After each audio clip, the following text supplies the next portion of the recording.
Shalom, shalom a todos. Hoje é uma pré-data muito especial, porque nós estamos aí às portas da festa de Pêssar. E Pêssar, nada mais nada menos, é considerado como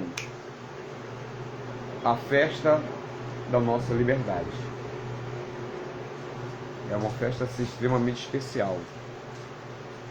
É uma festa que Jesus, de certa forma, cumpre, de maneira, colocar entre aspas, parcial, porque haverá um momento de uma redenção completa quando ele voltar. Até então, nós não temos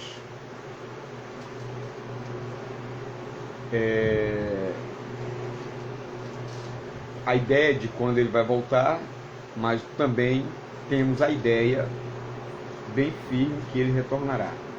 Então amanhã à noite, dia 27, estará dando-se o pontapé inicial no grande evento que aconteceu há mais de 3.300 anos atrás. Então sábado à noite, Deus permitindo, todo território brasileiro ou mundial, aonde houver um judeu praticante, na sua grande maioria também não praticante, ou seja, judeu religioso, ele vai estar comemorando sim a festa de Pêssar. O Luquinha está dando um shalom aí, estou dando um shalom para ele também. E nós já estamos aqui nessa jornada pré-Pêssar. Nós sabemos que Pêssar, ela é uma festa comemorada de maneira familiar. O interessante é que essa festa, ela é comemorada no sentido de didático, Ela é uma festa que exige das famílias que comemora essa festa a participação de todos, porque ela é uma festa familiar. Em especial, é muito importante a gente compreender isso, ela é em especial direcionada aos filhos. Vocês sabem por quê? Existem várias razões, mas a principal dela é porque os nossos filhos darão continuidade. É eles que passarão para os netos, que passarão para os filhos, que passarão para os bisnetos, e assim sucessivamente. Bom, e é um mandamento que, quando cheguem as festas, a gente também transmita isso para outras famílias, porque tem pessoas que fazem uma pergunta muito interessante. Quando eles estão com o judeu, eles perguntam: quando você comemora a Páscoa, você comemora a Páscoa judaica. Mas nós que somos cristãos, nós comemoramos a festa cristã, uma Páscoa cristã. E você sabe que não existe essa dicotomia da festa da Páscoa. A festa da Páscoa é nada mais, nada menos que uma festa bíblica. Ela está muito bem delineada, muito bem desenhada, muito bem estruturada nas Escrituras Sagradas. Então não existe uma Páscoa cristã e uma Páscoa judaica. O que houve foi muita briga da Igreja Romana, infelizmente, porque queria romper com os judeus por uma série de fatores. Uma delas é justamente vou colocar entre aspas, a derrota do povo de Israel, principalmente depois que o templo, no ano 70 depois de Cristo, foi destruído. Uma outra coisa que ficou muito entranhada na mentalidade, no sangue das pessoas daquela época, que foi passando e foi chegando até os dias de hoje, foi que os judeus cometeram um pecado de deicídio. Vocês sabem o que significa deicídio? Muito bem. a morte de Deus. Ou seja, os judeus mataram os judeus segundo essa essa mentalidade, criou sua metodologia de que os judeus são amaldiçoados porque eles mataram a Jesus. A Lúcia Mesquita está dando uma boa noite. Boa noite, Lúcia.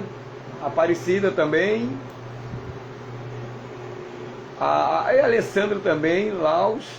Como é o nome? Como é? Larraz.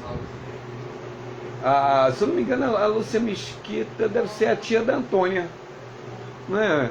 Poxa, se for, um abraço aí para vocês todos. Que legal. Bom, como nós estávamos aqui na introdução daquilo que, por exemplo, para você ter uma ideia, quando nós falamos da Páscoa, há uma coisa muito interessante. A Páscoa bíblica vai ser comemorada a partir da manhã à noite, de sábado agora à noite. Mas dentro do calendário da Igreja Católica e Evangélica, se vai comemorar sexta-feira que vem. Quer dizer, está aí há uma semana lá na frente, porque a própria Igreja Romana, a própria Igreja Católica, acabou, irmã Kelly, me dando aqui a paz do Senhor. O que foi que aconteceu? A Igreja Romana, ela acabou tanto separando a Páscoa, entre aspas, do judaísmo, como também foi necessário mudar a data. A Páscoa católica e evangélica só é comemorada após o que se chama de Quaresma, que são aqueles dias que vêm depois do Carnaval.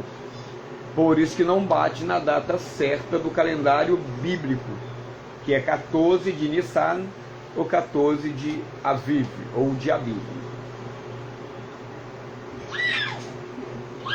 A Alessandra está mandando um abraço para todos, dizendo que está morrendo de saudade.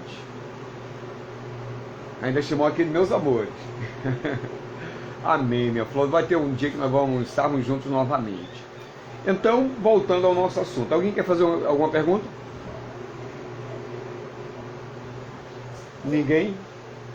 Olha a importância dessa festa. Essa festa, os sábios dizem que todas as datas bíblicas de festas que Deus instituiu para que fosse comemorada, em cada data que ela se repete, a configuração daqueles acontecimentos são os mesmos de hoje. Toda festa bíblica, eu vou falar e vou repetir isso que eu acabei de dizer. O que é que está por trás dessa palavra, dessa orientação? É que nós podemos mudar através do reconhecimento daquilo que Deus fez, daquilo que Deus faz e daquilo que Deus fará através do seu povo, através das festas, nessas datas, porque nessas datas é possível que se levante, que nasça um grande personagem.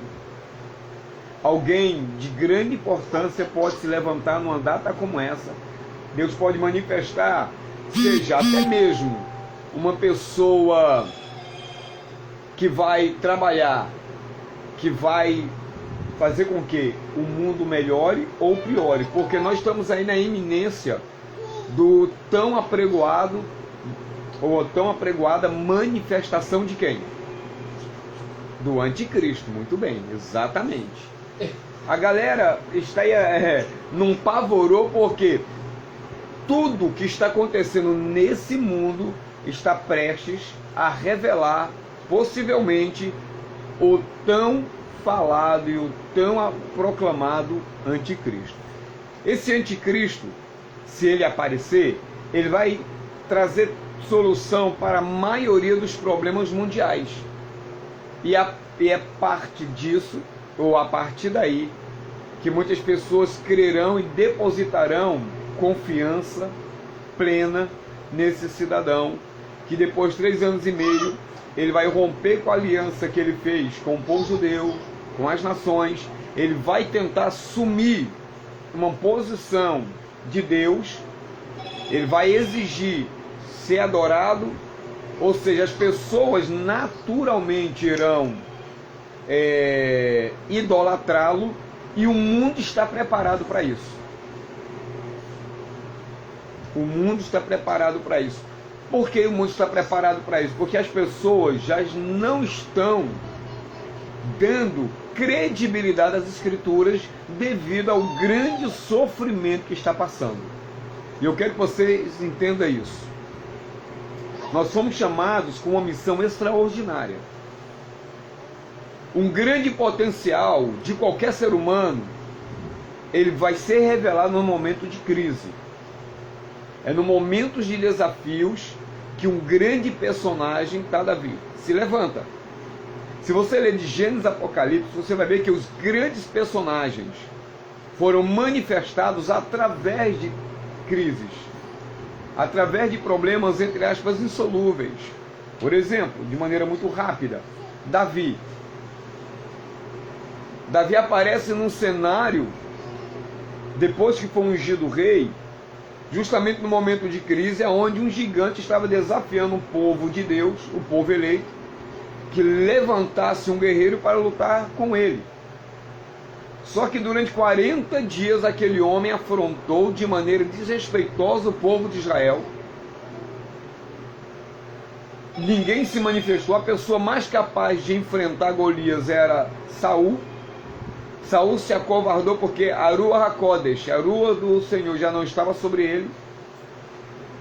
Ele já estava ali intimidado por falta de fé, por falta de confiança no Eterno. E naquele momento de tamanha vergonha, de tamanho desafio, aparece o garoto Davi e diz assim: quem é esse filisteu que tem a ousadia de blasfemar, de afrontar o exército do Deus vivo? Será que ninguém ali se deu conta que o exército de Israel é considerado o exército do Deus vivo? De igual modo, hoje nós não temos a noção que temos essa força de luta, de batalha, de confronto.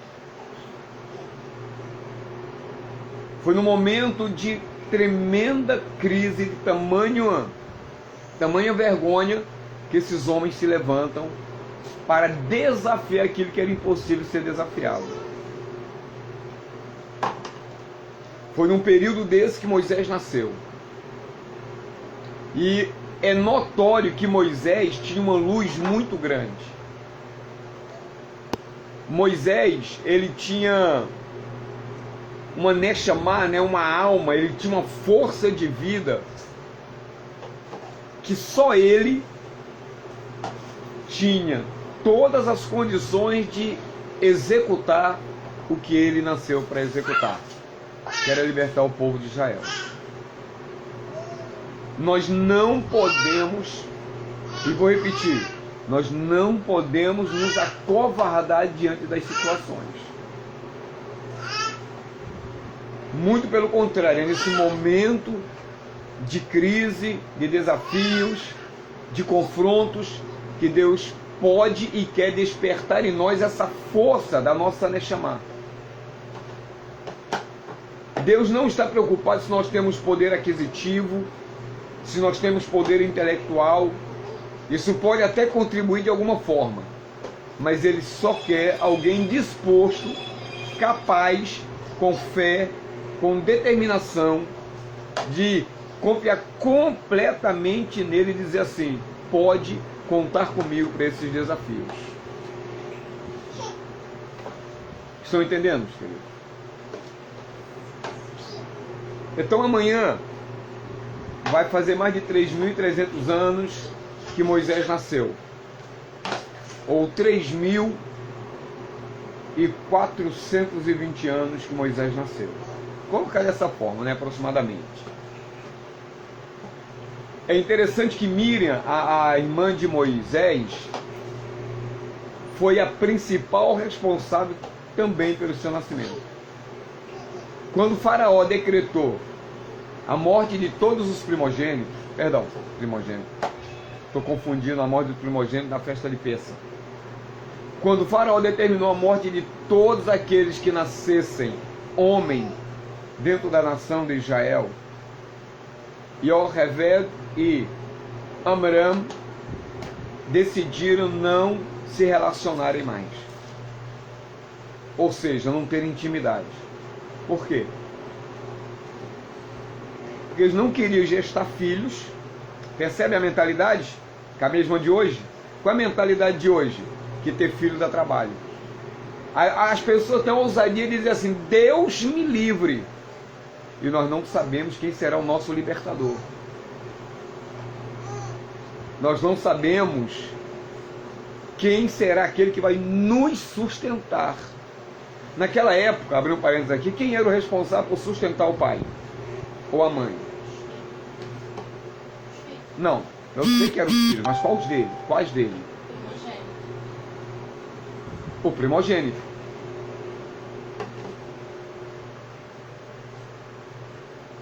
A paz do Senhor, irmã Simone. Seja bem-vinda mais uma vez. Quem era? Voltando ao assunto? Era o primogênito. Era o primogênito que recebia porção dobrada. Ou seja, é claro, queridos, que nem sempre o primogênito recebia o direito de primogenitura. Nem sempre. Por que nem sempre? Porque ia depender muito do caráter e do posicionamento desse filho.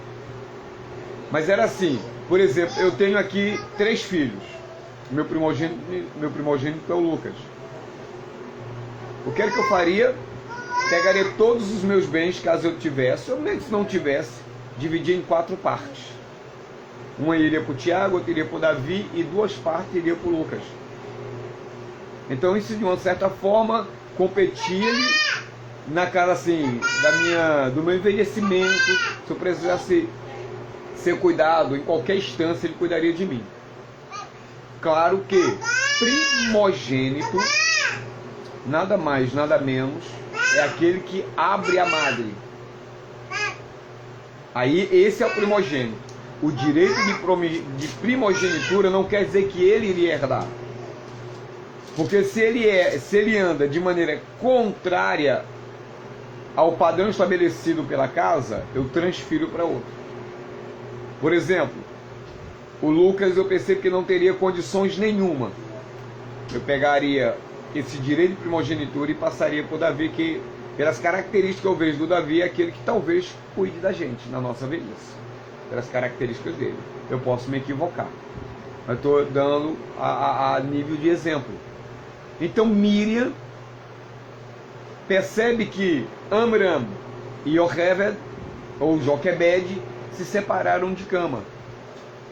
Ela, na sua tenra idade, parece que ela tinha 12 anos de idade, chega para os pais e diz para eles o seguinte: vocês estão fazendo algo pior do que Faraó.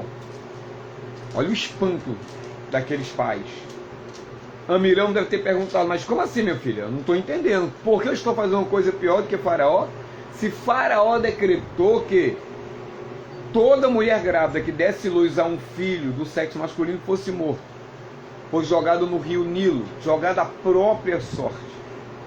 Ela falou assim: porque vocês estão tirando o direito também das meninas nascerem. Vocês estão, de uma certa forma, prejudicando tanto os meninos quanto as meninas. Aquilo caiu como uma unção quente no coração deles. E eles não sabiam que eles estavam por gerar um grande homem, um grande libertador. Foi o que eu disse? E quem seria ele? Olha que interessante. Moshe. A palavra Moshe, se eu não me engano, é da palavra machá, se eu não me engano, alguma coisa do tipo, que é tirado de, arrancado das águas, salvo das águas. E, lembrei, voltando ao raciocínio, olha que coisa muito interessante. Vamos supor que Amram e Joquebed tivessem a ideologia de ter filho dá trabalho. No momento de maior crise espiritual e principalmente porque tem um conceito bíblico que toda concepção real é espiritual. E o que é espiritual reflete nesse mundo. Quando Faraó determinou que os meninos fossem sacrificados, fossem mortos ao nascerem, tinha um porquê espiritual. E Joquebede e Amram caíram nessa cilada. Porque imagine se ambos não tivessem se deitado, a genética da mãe e a genética do pai, que eram o DNA apropriado para gerar Moisés, não teria gerado, e possivelmente hoje talvez nem existisse humanidade. Porque os sábios dizem que, isso é tão importante que os sábios dizem que se o povo de Israel mingua, as nações padecem miséria. Quando o povo de Israel cresce, as nações são abençoadas. Então, se o povo de Israel desaparecesse da face do planeta Terra, não haveria mais humanidade. Porque eles são a escada, a porta que Deus usa para abrir e fechar, para abençoar ou não abençoar as nações. Por isso que Jesus, ele é a porta e ao mesmo tempo ele é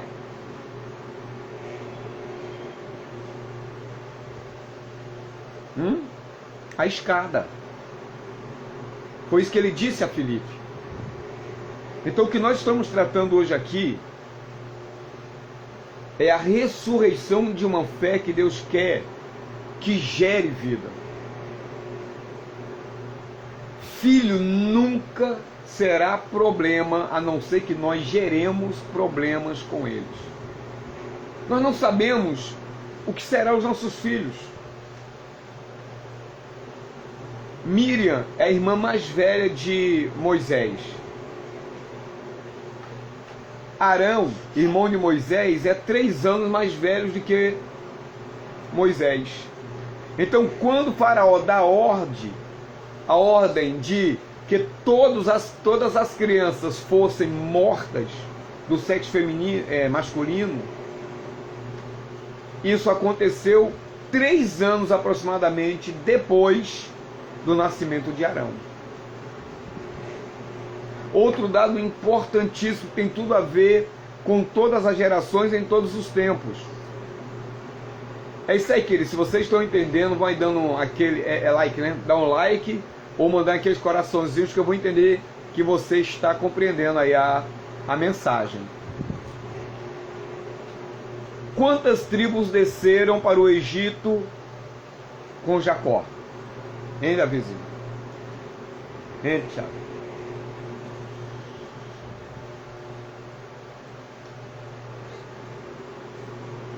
O povo de Israel é composto de quantas tribos? 12. Então desceram 12 tribos. O texto sagrado vai dizer em Shemot, que é o livro de Êxodo, que os patriarcas morreram. Isso é interessante. E quando os patriarcas morrem, o que deve continuar vivo deles?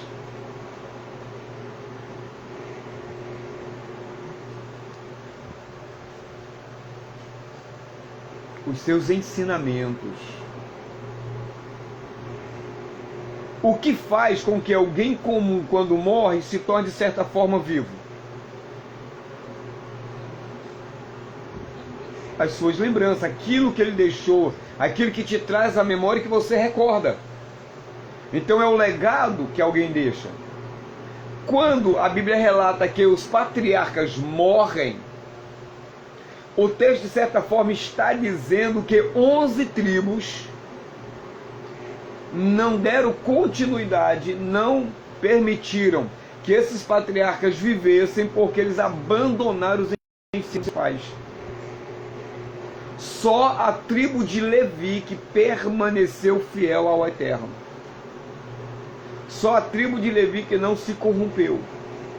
O que é que nós estamos presenciando nos nossos dias dentro da religião bíblica? As pessoas estão se contaminando com o mundanismo. O Davi acabou de dizer uma coisa muito interessante, que a Bíblia diz que nós não devemos misturar o santo. E o que é que nós estamos fazendo? Nós estamos misturando o santo com o profano. Hoje você vai em determinado lugar ou conversa com determinadas pessoas que se dizem crentes, tem momento que a pessoa manifesta uma santidade incrível, mas no mesmo instante manifesta um linguajar inapropriado, vício de linguagem inapropriada, gestos inapropriados, pensamentos inapropriados, comportamentos inapropriados.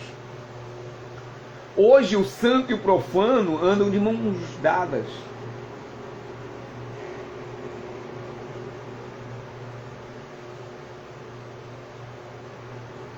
Então é muito difícil, é muito complicado nos dias de hoje nós nos mantermos de maneira mais adequada possível diante da Kadosh Baruch Hu.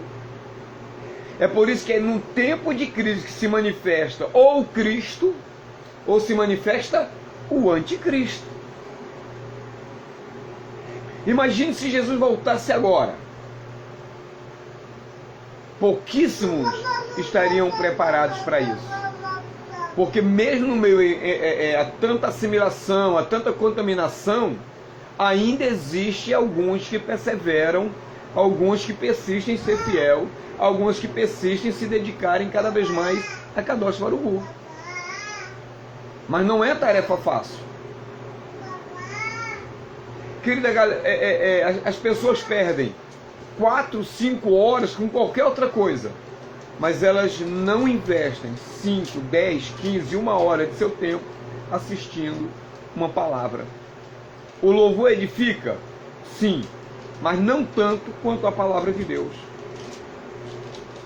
Jesus disse assim: Senhor, santifica-os nos teus louvores. Não foi isso? Santifica-os na verdade. E o que é a verdade? É os louvores? Não, a tua palavra é a verdade. Os louvores podem contribuir? Contribuem. Mas o que leva as pessoas a terem fé, a se dedicarem, a depositarem mais confiança ao Eterno, não é os louvores. É a palavra, porque até os louvores precisam conter palavras bíblicas, não vãs filosofias. Uma outra coisa interessante, as pessoas estão debochando de Deus com muita facilidade. Me mandaram um vídeo pelo Face de uma manifestação aí de um partido político dizendo que a igreja é fascista e que está na lista desse partido político. As pessoas perderam o temor.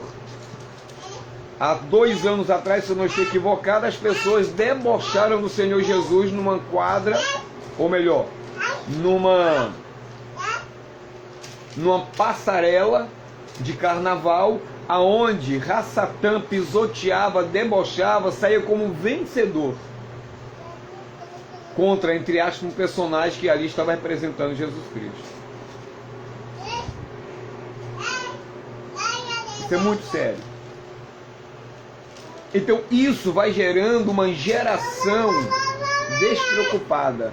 Isso vai gerando uma geração descomprometida, uma geração medrosa, covarde, sem afeição por aquilo que é santo.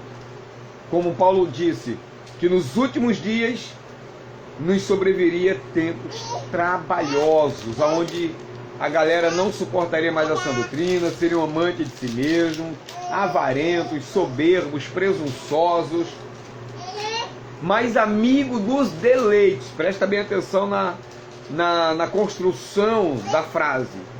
Mais amigos dos prazeres do que amigos de Deus. Olha o que nós estamos presenciando. As pessoas estão preocupadas mais com prazer, com deleite, com festa, do que propriamente ser amigas de Deus. Você coloca, é incrível, querido, que nós temos visto aí as pessoas nessa pandemia do inferno. Eu não sei se é do inferno, mas é uma pandemia que tem gerado, de certa forma, aglomerações. A gente vê a polícia dando batida em ruas porque a galera está fazendo um pancadão. Respeito foi pro beleléu, amor humano foi pro beleléu. O que as pessoas estão interessadas é em si mesmo. É por isso que quando Deus chama o grande Moisés para salvar o povo do Egito, o Egito é castigado duramente durante um ano. Durante um ano, Deus fere o Egito como nenhuma outra nação foi ferida. Deus poderia ter destruído o Egito como fez Sodoma e Gomorra na época de Abraão vindo, de Abraão, nosso patriarca. Mas Deus não destruiu-os. Por quê? Porque Deus queria deixar o exemplo. Nós já estamos há 2 anos praticamente do Covid-19. É uma pequena praga. Eu não sei se os dados são legítimos, mas olha quantas milhares de pessoas não morreram no mundo por conta dessa pandemia.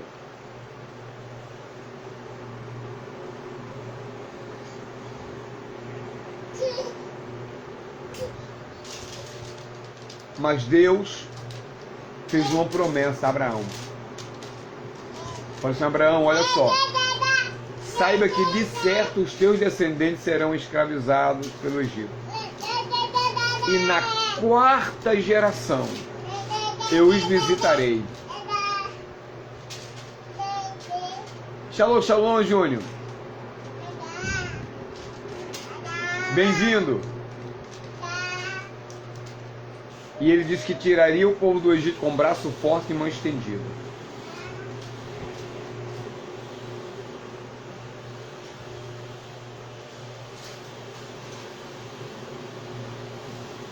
Com braço forte e mão estendida.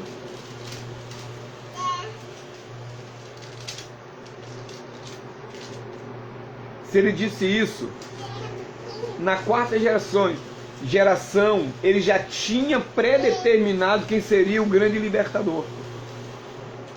O próprio nome de Moshe, que de Machá, tirado de, indica que, presta atenção nisso aqui, já indicava o ministério de Moisés.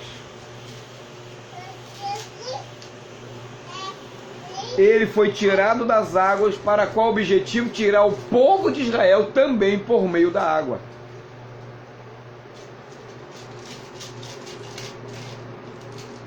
Moisés foi salvo pelas águas do rio Nilo.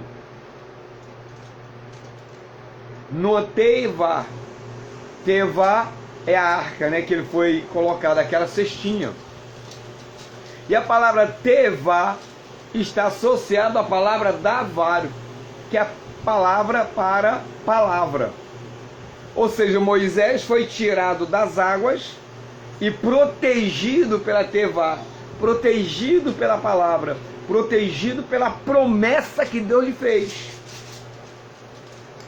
E Jesus foi usado por Deus para também nos fazer grandes promessas. Ele diz: olha, no mundo tereis aflições, no mundo tereis perseguições, mas tende bom ânimo, porque eu venci o Egito, eu venci o mundo. Aí eu pergunto: e nós estamos aqui por causa do que e de quem? Por causa de que e de quem, Júnior, nós estamos aqui? Por causa de quem? Por causa de quê? Na maioria das vezes, nós não alcançamos o grande potencial que existe dentro de nós, porque não confiamos plenamente no chamado de Deus para as nossas vidas. Nós estamos muito assimilados ao mundo. Moisés foi salvo por uma egípcia, entre aspas, né? Foi criado aos pés de Faraó, comeu o melhor do Egito, desfrutou do melhor do Egito. Mas para qual objetivo? Os sábios vão dizer que durante os 40 anos que Moisés esteve no Egito, como príncipe, ele guardava e protegia o seu povo.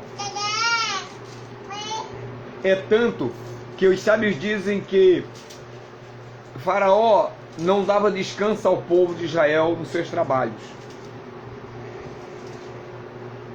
Moisés foi lá, conversou com Faraó, segundo os sábios, e deram o Shabat para que os judeus descansassem. Então, tem muita coisa que não dá para a gente abrir aqui para vocês, mas vocês estão compreendendo? Vocês estão entendendo aí o curso da mensagem de hoje? Então, precisamos entender que a Bíblia diz que os filhos são heranças da parte do Senhor.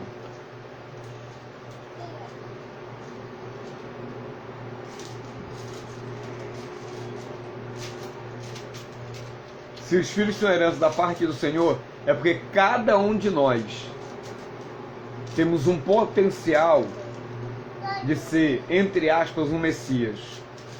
Ou seja, ungido. Porque Deus vai nos usar para a vida, para uma família de alguém. Para libertar através da teva, através da palavra. Isso é tão bonito que existe 2 sacramentos na igreja. Quais são? Vocês lembram? Batismo e Santa Ceia. Aquele que crê no Senhor Jesus e for, será salvo. Você percebe que também está incutido no plano da salvação a água?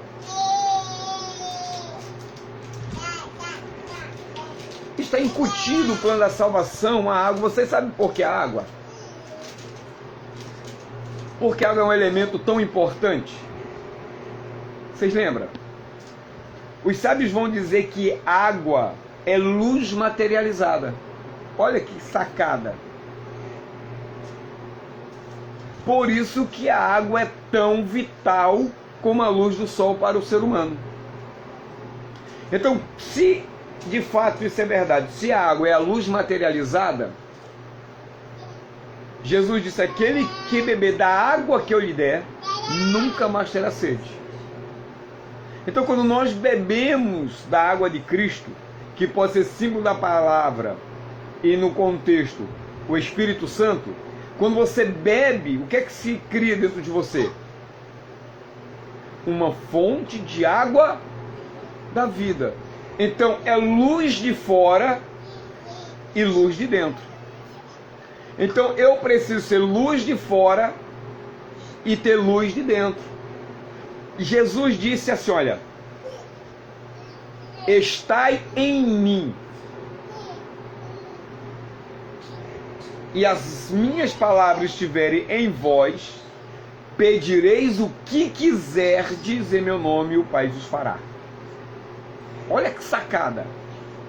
Jesus disse: eu sou a luz do mundo.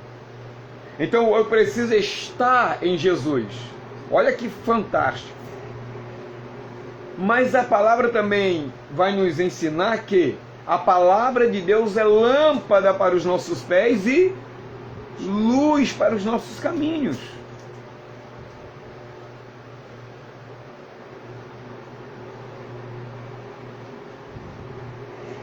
Cara, é até difícil assim formular pensamentos para ir mais profundo. A minha mente é muito limitada, o meu raciocínio, o meu intelecto é muito raso para tentar entender e explicar isso para vocês. Por isso que Moisés é salvo das águas. Eu faço outra pergunta. De maneira simbólica, nós sabemos que existe outro nome. A criança é protegida no ventre pelo quê? Por água. Aonde cada ser humano é gestado, é gerado? Na água. E para ele nascer, a bolsa tem que estourar.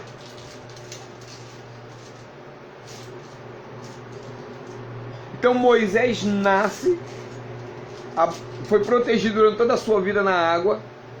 Durante 3 meses ele não chora. Tá confuso?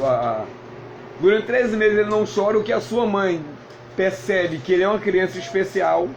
Ele tem um brilho diferenciado. Moisés tem um olhar diferente, um semblante diferente. Ele é uma criança comum, aparentemente, mas para um olhar de uma mãe, ele era uma criança especial. A mãe percebe, Joquebede percebe que não pode mais guardá-lo durante muito tempo. O que é que ela faz? Faz uma cesta, uma tevá, e coloca o menino que não recebeu nome. Joquebede se deu um nome àquela criança. Deixa eu abrir um parênteses aqui. Isso é muito importante também. Eu já disse um montão de vezes, né, que isso é importante, mas é mesmo. Quando uma criança judia nasce, desde o tempo em que Deus fez um pacto da circuncisão com Abraão, ela precisa ser circuncidada ao 8º dia. Os sábios dizem que Moisés já nasceu circuncidado. Milagre não se explica. Mas vamos supor que Moisés não tenha nascido circuncidado. Ele teria que ser circuncidado ao 8º dia. E é no 8º dia, quando a criança está circuncisado, que ele recebe o nome. Se Yocheved e Amiram deu um nome para ele, esse nome ficou escondido, ficou oculto. Não se sabe o nome que os pais de Moisés deram para ele. A Bíblia não permitiu que isso fosse nos dado a conhecer. Cara, isso é fabuloso. Qual é a lição, Tiago? Qual é a aplicabilidade que nós tiramos disso? Que às vezes nós recebemos alguns nomes que outras pessoas nos dão que tem a ver com o nosso ministério. Ou recebemos nomes de outras pessoas que nos desviam do nosso chamado. Isso é muito natural, de maneira negativa, quando as pessoas entram para o tráfico. Eles recebem outra identidade. E essa identidade tem tudo a ver com aquilo que eles estão fazendo. É uma forma de ocultar a verdadeira identidade daquela pessoa. Isso também nos ensina que nos céus, está lá em Apocalipse, nós receberemos um novo nome. Cara, eu vou ter que encerrar essa live. Você sabe, Davi, qual vai ser o seu nome nos céus?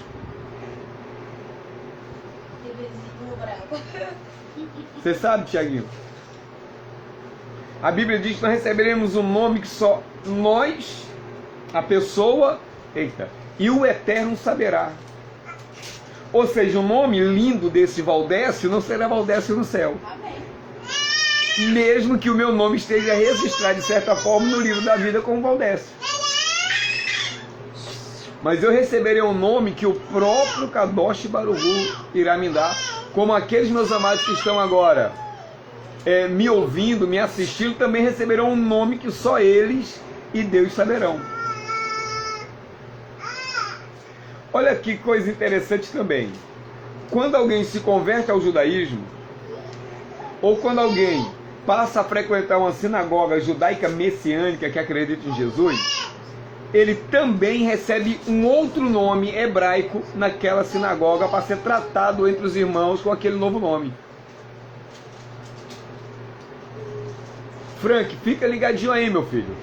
Depois eu vou colocar esse vídeo no YouTube e você vai pegar toda a mensagem, tá bom?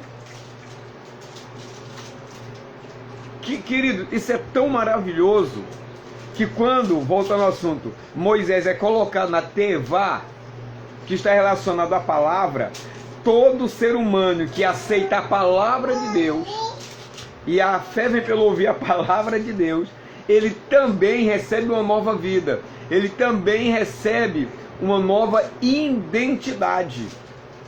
Por isso que nós afirmamos que quando uma pessoa aceita Cristo, ele tem a sua vida... Não. É o mesmo nome, mas...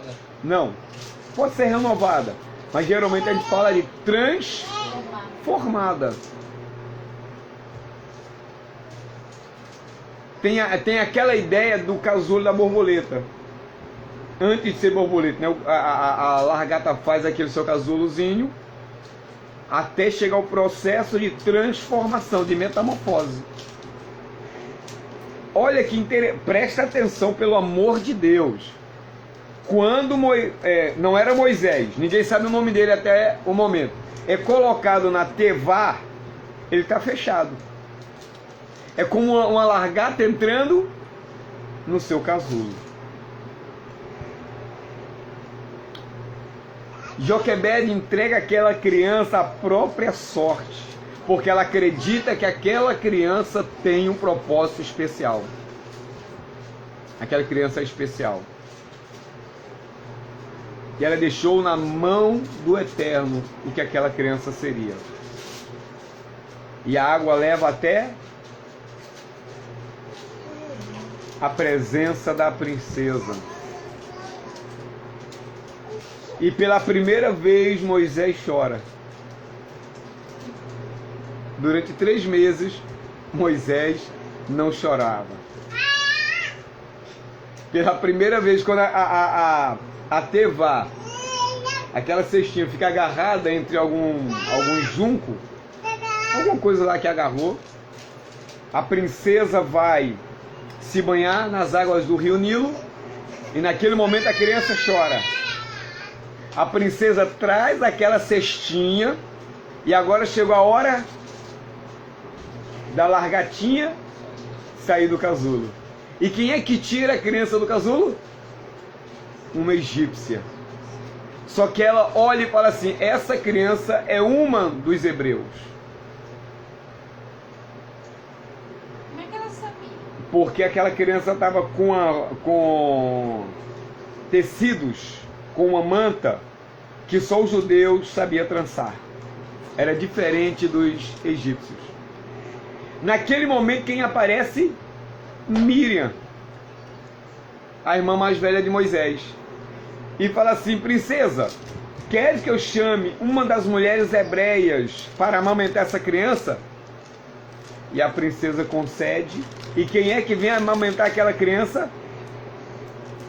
Joquebed, a mãe de Moisés. Só que agora Moisés recebe um nome. Já não é mais aquela criança, agora é uma outra, chamada Moshe. Agora imagine a mãe que deu um nome a um filho, vai amamentá-lo até 2 anos de idade aproximadamente, e vai criá-lo, tá? Moisés tinha conhecimento do seu povo, do seu Deus, só que chega um momento que ela vai ter que entregar aquela criança depois de amamentada à princesa. E agora ele vai ser alimentado, criado aos pés dos egípcios. Por quê? Porque é possível viver no mundo sem se assimilar. Mas Moisés não sabia disso. Moisés passa 40 anos comendo do bom e do melhor e, de uma certa forma, abençoando o seu povo. Mas chega um momento crucial. Olha que interessante. Vocês sabem por quê? Faraó mandou as crianças serem afogadas no rio Nilo? Existe uma tradição que diz o seguinte: que os sábios egípcios viram nos astros que nasceria um entre os judeus que libertaria o povo. E como foi como eles viram esse libertador? Eles viram em forma de um cordeiro. E chegaram, olha, Faraó, vimos nos astros que um cordeiro era colocado num prato da balança e todo o Egito em um outro. E o cordeirinho pesava mais do que todo o Egito. Então te prepara, porque está sendo gestado um libertador. Agora olha só, o cordeiro era idolatrado pelo Egito. Mas os magos conseguiram identificar que aquele cordeiro era um cordeiro diferente. Percebe quantas histórias, quantos raciocínios, quantas observações existe por trás. Olha que eu nem li o texto, eu só estou comentando esporadicamente os textos. E é a partir daí que o Faraó fala assim: vamos então exterminar todos os meninos e não menino, porque os magos viram um cordeiro. Legal, né? Agora, eu não posso, como eu costumo dizer, levar para o túmulo esse conhecimento, que não é só meu, é dos sábios. E como Pêssah é uma festa familiar, eu estou dividindo com a minha família aqui e com os meus amigos que fazem parte da nossa família, que estão nos assistindo e que irão nos assistir. Isso aqui não é matéria escolar, isso aqui é matéria espiritual. Claro que nós não podemos espiritualizar tudo.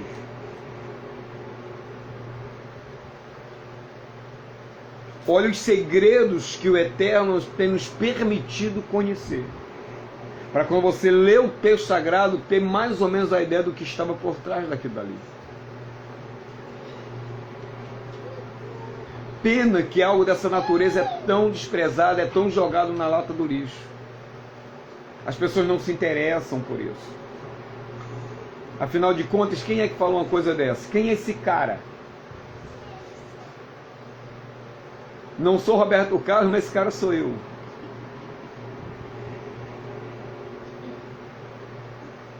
Quem é esse magrelo com nome tão feio? Meu sobrenome é bonito, que é Batista. Yohanan Ramatville, ou seja, João Batista, né? Mas é João o Emersor. Olha a água no meio, de novo. Tem muitos segredos que numa horinha não dá. Por isso que a festa de Pêssah, o jantar de Pêssah dura quantas horas no mínimo? Esqueceu, filho?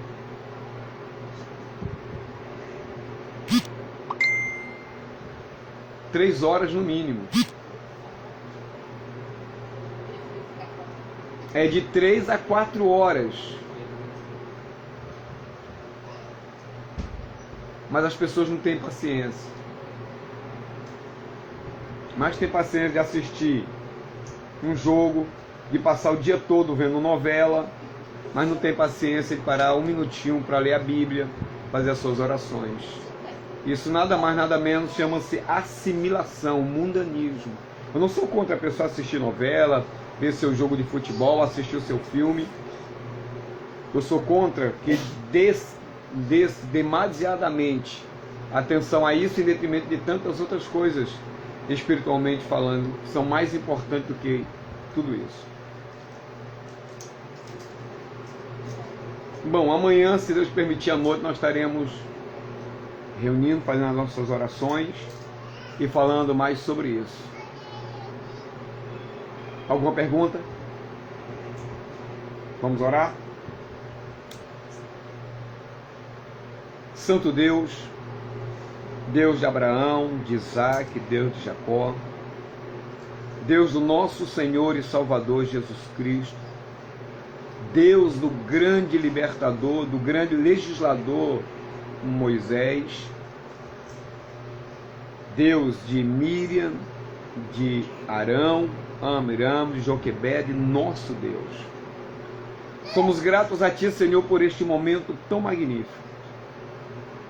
Muito obrigado, Senhor, pelos sábios, muito obrigado, Senhor, pelas literaturas que o Senhor nos permite lermos.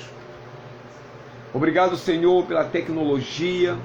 Obrigado, Senhor, pela minha família. Obrigado pela Tua presença, pela vida, pela salvação. Obrigado, Senhor, por tudo que o Senhor tem feito em nosso favor. Obrigado por essa configuração de Persa, aonde Faraó, aonde o mundanismo, a assimilação, será mais uma vez envergonhada, mais uma vez desestruturada, pelo menos na vida daqueles que Te receberão, que nos procurarão para conhecer mais sobre a Tua palavra, sobre esses assuntos, que determinarão viver para o Teu agrado, viver para o Senhor. Abençoa, Senhor, cada um de nós com saúde. Abençoa cada um daqueles que estão nos assistindo, que irão nos assistir, com muita shalom, com discernimento, para que não percam a sua fé, para que descubram o seu potencial, o seu chamado, para que eles sejam bênçãos e agentes de transformação nessa geração e nas gerações futuras, se o Senhor Yeshua não voltar para levar a sua igreja. Assim sendo, meu Senhor, nos conceda vida, graça, e assim continuamos essa luta, desempenhando o nosso papel como ensinadores, como professores, alunos, como pais, como filhos, para que o Teu reino se estabeleça nos nossos corações. E Maraná Atá, ora vem, Senhor. Prospera-nos, abençoa-nos, e que nós possamos, talvez hoje e amanhã não, mas talvez o ano que vem estarmos em Jerusalém comemorando essa festa. Baruch atah Adonai Eloheinu melech haolam b'shem Yeshua HaMashiach. Amém e amém. Bom, terminamos aqui. Shalom Vrahá a todos vocês. Muito obrigado, queridos, por ter me aturado. Me perdoe qualquer ruído, né? Eu estou em família, minha netinha está aqui participando do seu jeito conosco. Essa live vai para o YouTube e qualquer coisa, entre em contato conosco e nós estaremos trazendo melhor esclarecimento, tá bom? Shalom Vrahá, paz e bênção. Hag Sameach Pesach, ou seja, feliz festa de Pesach, e até amanhã, se Deus assim nos permitir. Ok? Fui.